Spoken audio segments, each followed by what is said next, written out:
What up, fam? It's Dr. Larry Smith, and welcome to Dr. Larry Speaks Truth. On this page, on this platform, we talk about all kinds of things that are plaguing the Black community, as well as popular culture, news, and just some interesting discussions here. We talk about everything, but the one thing that all of our conversations will have in common, and you have my word on it, is I will give my unfiltered truth. So if you like truth, if you like hearing commentary on various subjects, go ahead and hit that subscribe button and go ahead and follow the channel. You can actually hit the bell and set up the notifications so that you know when I post new content. I would also recommend that you go and you follow me on social media at Dr. Larry Smith on pretty much every platform, from Instagram, Facebook, and even TikTok. You might find some useful information out there as well. I can say things here that I can't say there. So anyway, welcome to Dr. Larry Speaks Truth. Of course, I got my water.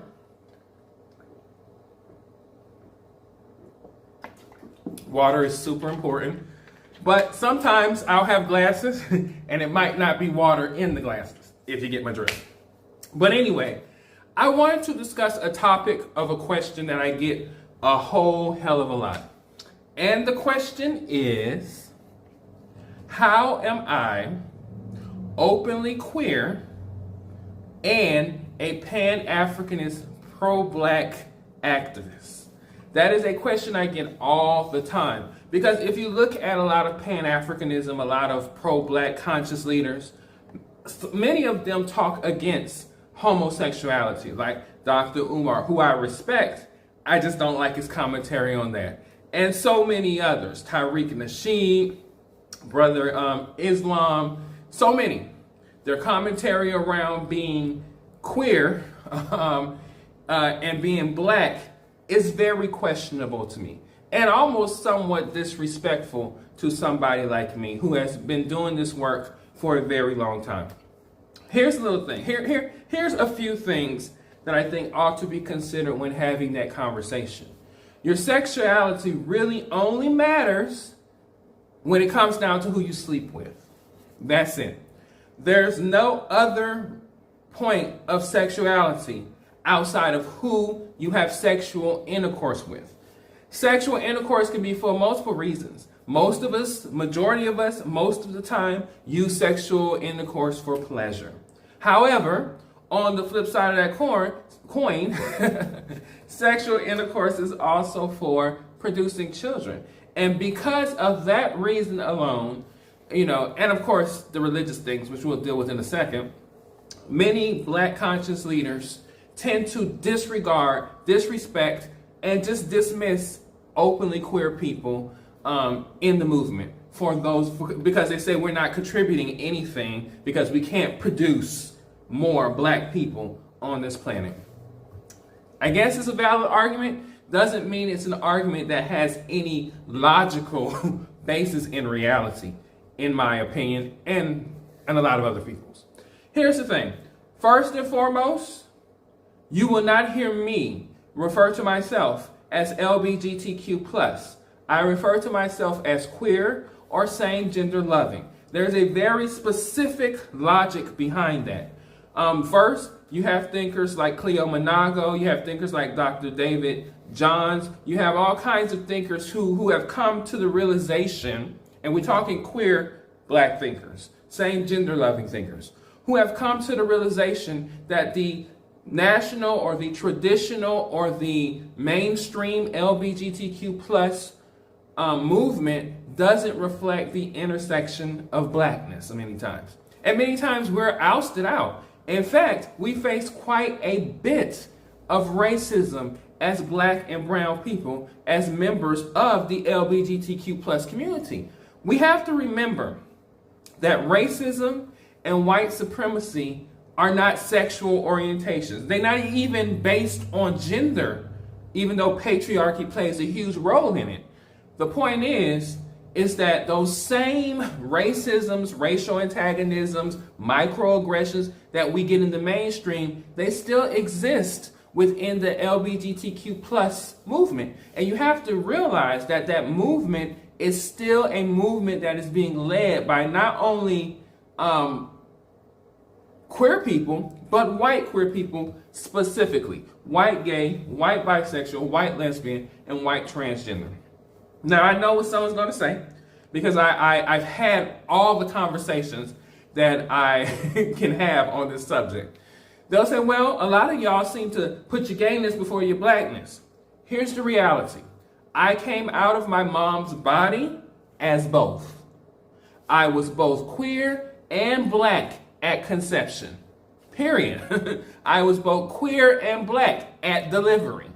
Period. I don't argue whether or not people are biologically gay, because I don't argue whether or not people are biologically straight.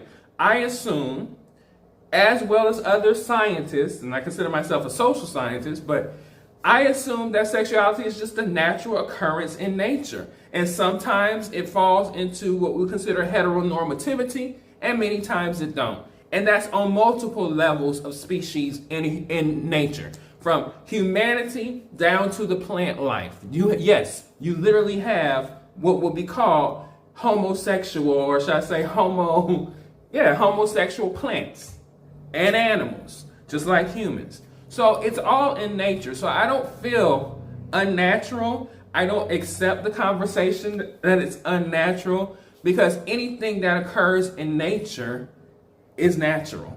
Okay? And that's just how I feel about it. So I don't have any qualms or feelings or regrets or doubts about who I am sexually. But it does not define who I am as a total person. If I walk in the room, unless you're being judgmental, you're going to only know of my blackness on first meeting. Then once we have conversations, and possibly if I disclose, then you are familiar with what my sexual orientation is. But outside of that, it's not even an important thing to me. I find, like I said, it insulting when I see people in the black conscious space try to deny black queer people entry into that space, seeing as we're some of the main ones moving and having the movements. The Black Lives Matter movement is an example of that. You go back to the 60s, the 70s, the 50s, the protests during the Civil Rights Movement. Queer people were always present, always at the front, always on the front lines, fighting the fight. So I come from that school. When I was studying black liberation writings and history and things, I wasn't looking for a specific type of history. I was just studying the accomplishments and the ingenuity and the efforts of black people. It didn't matter about sexuality. I didn't even question anyone's sexuality. And when I learned about Bayard Rustin, then I learned, then perhaps I can be part of something and have a significant, meaningful contribution to black progress, as I have made my life's mission to do so.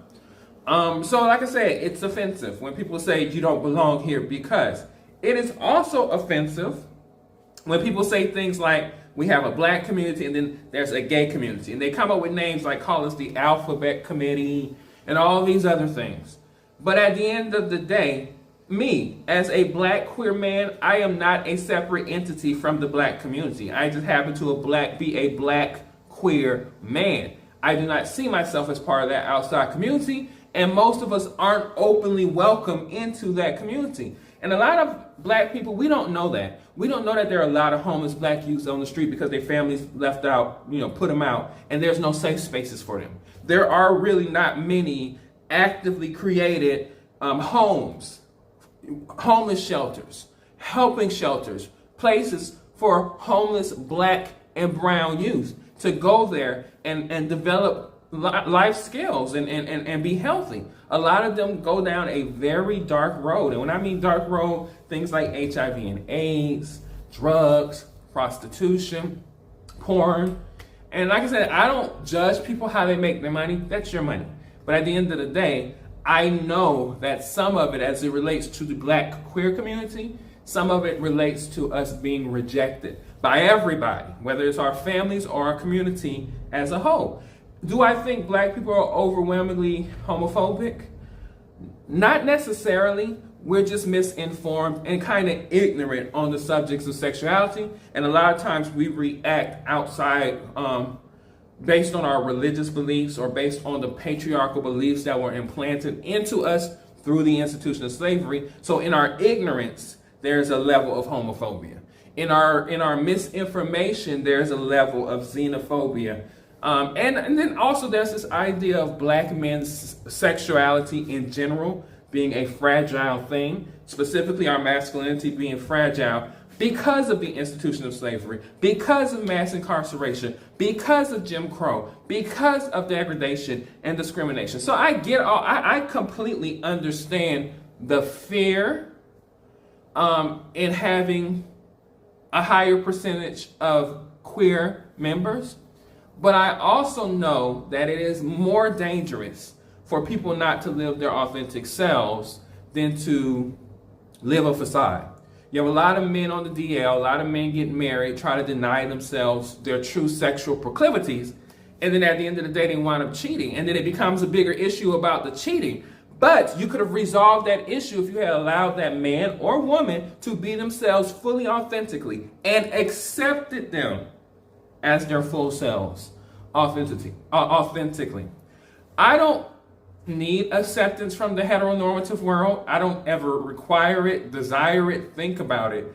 I'm just showing up as me. And you're either going to embrace me for who I am in totality, or you're not. But I'm not going to go in with the need of acceptance. I go in with the demanding of respect because I freely give respect. But as far as needing people to accept me, approve of my lifestyle, which I hate that term because that's reducing my very existence, how I love, how I show up in this world, to something that I can just put on and take off.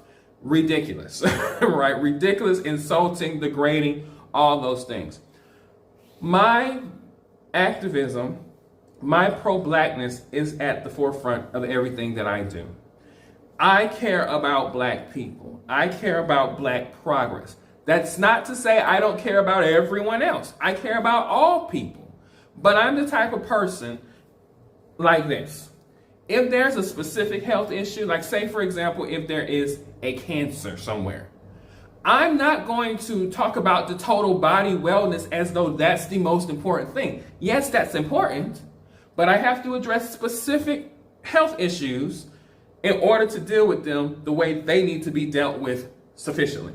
So while I love everybody, I have a dear and to my heart focus on my specific community, the black community. And I want to see us come together across ideological differences, across political differences, across gender differences, across sexual orientational differences, across economic differences. Because at the end of the day, we all have the same adversary, and that's racism. Whether you're a multi-billionaire like Tyler Perry on Oprah, or whether you're just a regular homeless person sleeping out on the streets because you live in a balkanized ghetto where the opportunities are very minimal.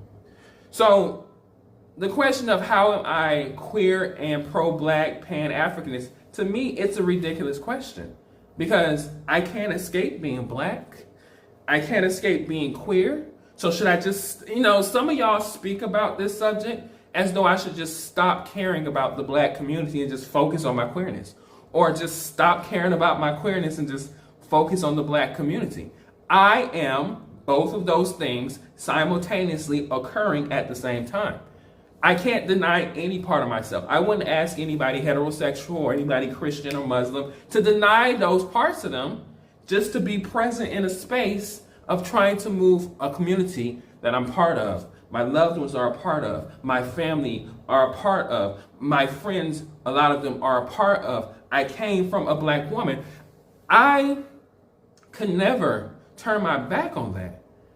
But I'm also not going to deny myself my full truth, because I cannot be of service truly, strongly, authentically, and to my most powerful capacity if I am hiding or withdrawing from any part of who I am.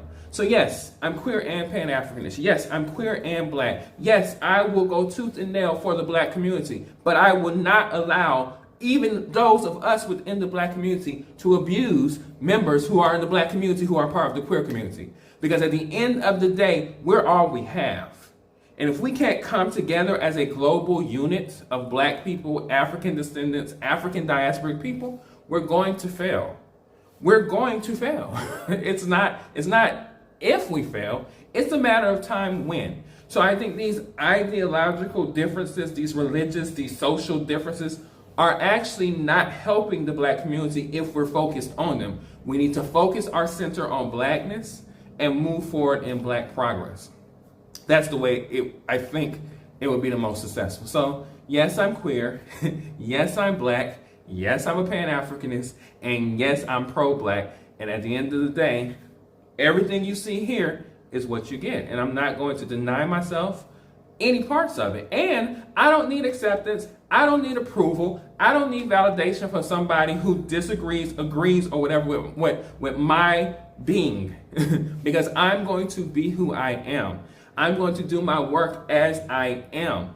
And I get pushback and I get negative comments and I get insults all the time for being an openly queer man who just so happens to be pro-Black. And I would say, verbatim, y'all can all kiss the blackest part of my, and that's it. And I'm out.